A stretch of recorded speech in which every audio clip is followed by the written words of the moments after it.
Le droit de propriété est un droit fondamental, il n'appartient pas à un collectif quel qu'il soit de venir dire oh, ben pour moi je considère que vous n'utilisez pas bien de votre bien, donc je vais le prendre pour moi, je ferai un usage qui est mieux que le vôtre, et puis tant pis pour vous, je vais me substituer à vous dans l'utilisation de mon bien.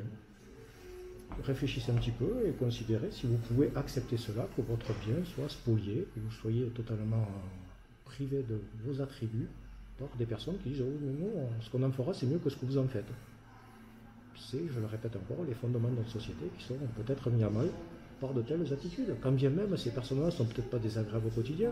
Mais aujourd'hui, on vous sort une version petite fleur et tout va bien, les cocolicots poussent et les oiseaux chantent. Non, c'est une appropriation qui est hyper violente.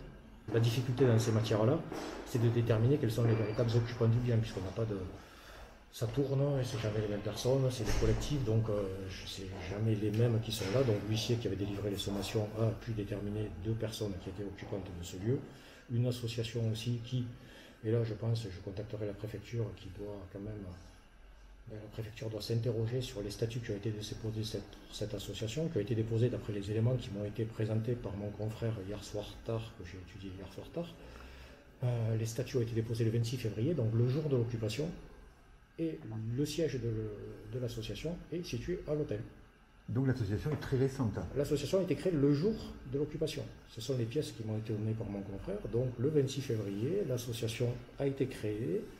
Les statuts ont été déposés avec un siège de l'association qui est Hôtel des Cévennes, le pont Saint-Julien-des-Ponts. Non. Il faut quand même des conditions pour pouvoir fixer le siège d'une association ou d'une société dans un local privé. Il faut avoir l'autorisation de cette personne. Et M. Méladier, là aussi, n'a pas donné quelque autorisation que ce soit pour que l'association La Betterave s'installe dans ces lieux. Donc cette occupation, là aussi, de l'association, le siège de cette association est complètement illégal.